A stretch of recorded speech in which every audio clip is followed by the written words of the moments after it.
कर्म, आत्मा। कर्म और आत्मा का क्या संबंध है? क्या कर्मों की वजह से हमारी आत्मा हर बारी शरीर धारण करती है या योनियां धारण करती है? क्या हमारे कर्म ही हमें एक उच्च परिवार में जन्म दिलवाते हैं या निम्न परिवार में जन्म दिलवाते हैं? क्या कर्मों की वजह से ही हम हर जन्म में अमीरी और गरीबी के अंदर पैदा होते हैं और संघर्ष भरी ज़िंदगी लेते हैं? आज हम इसी पे बात करेंगे कि कर्मों का हमारी आत्मा के साथ कितना गहरा संबंध है। हमारे कर्म हमारी आत्मा को हर जन्म के लिए तैयार कर देते हैं। भागवत गीता में भी कहा गया है कि यदि आपके कर्म सही होंगे तो कर्म के फल भी अच्छे होंगे। अब देखिए, हम सारा दिन में कौन कौन से कर्म ऐसे कर रहे हैं जो सिर्फ अपने निजी स्वार्थ के लिए कर रहे हैं। अगर हम अपने निजी स्वार्थ के लिए कोई कर्म कर रहे हैं, उस स्वार्थ का हमें ध्यान रखना पड़ेगा कि वो स्वार्थ किसी का नुकसान ना करने वाले हों। किसी को हानि देकर तो हम अपना फ़ायदा नहीं कर रहे। किसी के प्रति छल और कपट करके हम अपनी इच्छाओं की पूर्ति तो नहीं कर रहे। यदि हम ऐसा कर रहे हैं तो तैयार रहें फिर से अगले जन्म में, और मनुष्य जोनी तो भूल ही जाना, फिर से कोई पेड़ पौधे, जीव जंतु, जलचर, पहाड़ी, कुत्ता, बिल्ली, छिपकली और ना जाने कितनी तरह की योनियाँ, 84 लाख योनियों की बात कही गई है। ये सब हमारे कर्मों पर आधारित है। यदि हमारे कर्म सही होंगे तो हम अपने वर्तमान को भी बदल सकते हैं। यदि हमारे पिछले कर्म की वजह से हमें अब का जीवन संघर्ष में निकल रहा है, कष्ट है, दुख ही दुख है, तो इसे ईश्वर का प्रसाद समझकर और इन्हीं कर्मों के अंदर अपने अच्छे कर्म करते हुए कि निस्वार्थ भाव से कर्म करना, बिना छल कपट के, झूठ के, अगर आप कर्म करते हैं तो आप अपने इसी जन्म को आनंद में बना सकते हैं, अपनी आत्मा को मुक्ति दिला सकते हैं। हमारे कर्मों का हमारे जीवन पर बहुत गहरा प्रभाव पड़ता है और वही प्रभाव हमारी आत्मा के ऊपर पड़ता है। कभी कभी, अभी जैसे हाल में ही जो अहमदाबाद प्लेन क्रैश हुआ, अचानक से इतने लोग विमान में अपने जीवन को छोड़कर चले गए। कितनी आत्माएं थी? 245 आत्माएं और एक इंसान जो नीचे गिर गया था, 2 पैसेंजर जो बच गए थे। कहीं ना कहीं आत्मा का कोई पुण्य कर्म था कि वो किसी देरी की वजह से या किसी कारण से वो लेट हो।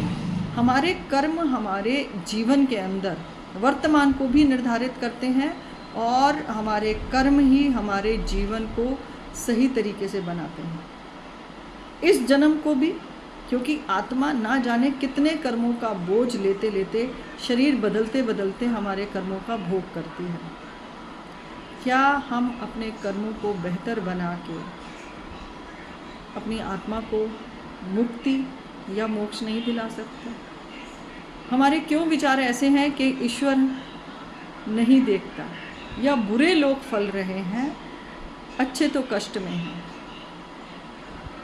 कहते हैं कलयुग का कहर है। कलयुग हमारे जीवन को बहुत प्रभावित कर रहा है, हर क्षेत्र में कर रहा है, जिसका प्रभाव हमारे संबंधों में भी देखने को मिलता है। हमें क्या करना चाहिए? ईश्वर भक्ति, मंत्र उच्चारण, और सुबह और रात को यदि हम प्रार्थना करते हैं तब हम देखेंगे कि ईश्वर हमारी मदद किस प्रकार से करते हैं। हमारे हर अच्छे और बुरे कर्म की हमारी आत्मा साक्षी है और ईश्वर। जब हम ईश्वर को साक्षी मानकर चलते हैं और हर कर्म करते हैं, तब हम किसी भी कर्म को गलत करने से हमारी आत्मा हमें स्वयं रोक देगी या ईश्वर की कृपा ही उस कार्य को पलट देगी।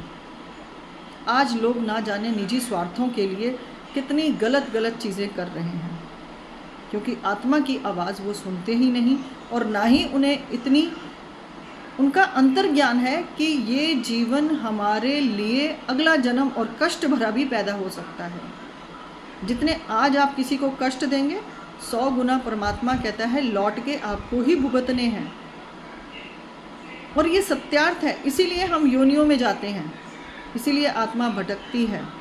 जैसे मैंने बताया कि अहमदाबाद का जो विमान था उसके अंदर जितने भी लोग चले गए इस दुनिया से, कहीं ना कहीं उनकी आत्माओं की अधूरी इच्छाएं वो पूरी करने के लिए उन्हें इस जीवन में आना ही पड़ेगा। इसलिए हमें सभी को प्रयास करना चाहिए कि हम अपनी आत्मा के लिए और स्वयं के लिए ऐसे कर्म करें जिससे हम अपनी आत्मा को ईश्वर भक्ति में लगाकर हम मोक्ष को जा सकें, और कर्म ऐसे करें जिससे हमारा भी भला हो और दूसरे का भी भला हो।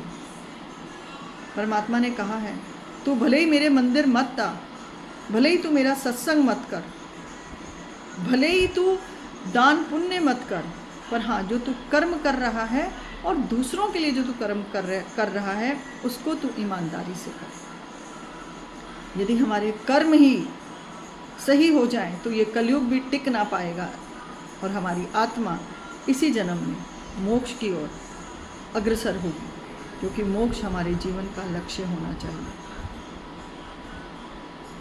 हम इस जन्म में देखते हैं लोग कितना कष्ट, कोई बीमारी में ग्रसित है, कोई औलाद से ग्रसित है, किसी के औलाद नहीं है, किसी का व्यापार नहीं है, कोई रोटी नहीं खा पा रहा, किसी को सिर्फ दुख ही दुख दिए हुए हैं ईश्वर ने, कोई शरीर से लाचार है।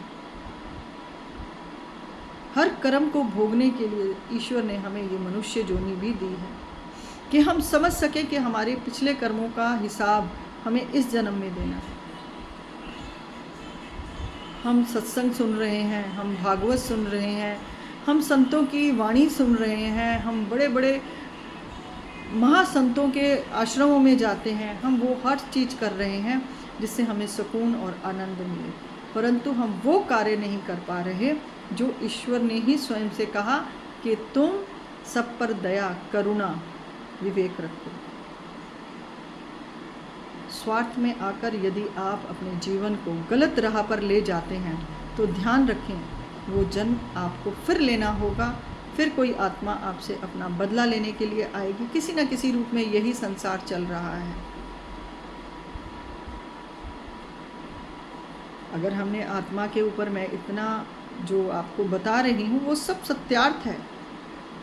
आप आज कोई गलत काम करके देखें, या आपको पता है कि आपने कितनी गलतियाँ की हैं, स्वयं हम इस चीज़ के भागीदार हैं।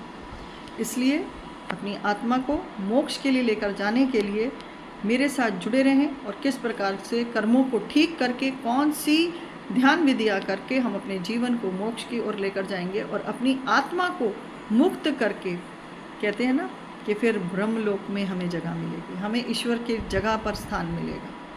तो बात करते हैं अगली वीडियो में। नमस्कार। और विचार अच्छे लगे हों तो सब्सक्राइब ज़रूर करें, कमेंट ज़रूर करें, शेयर ज़रूर करें, क्योंकि ये एक यात्रा है आत्मा से आत्मा की।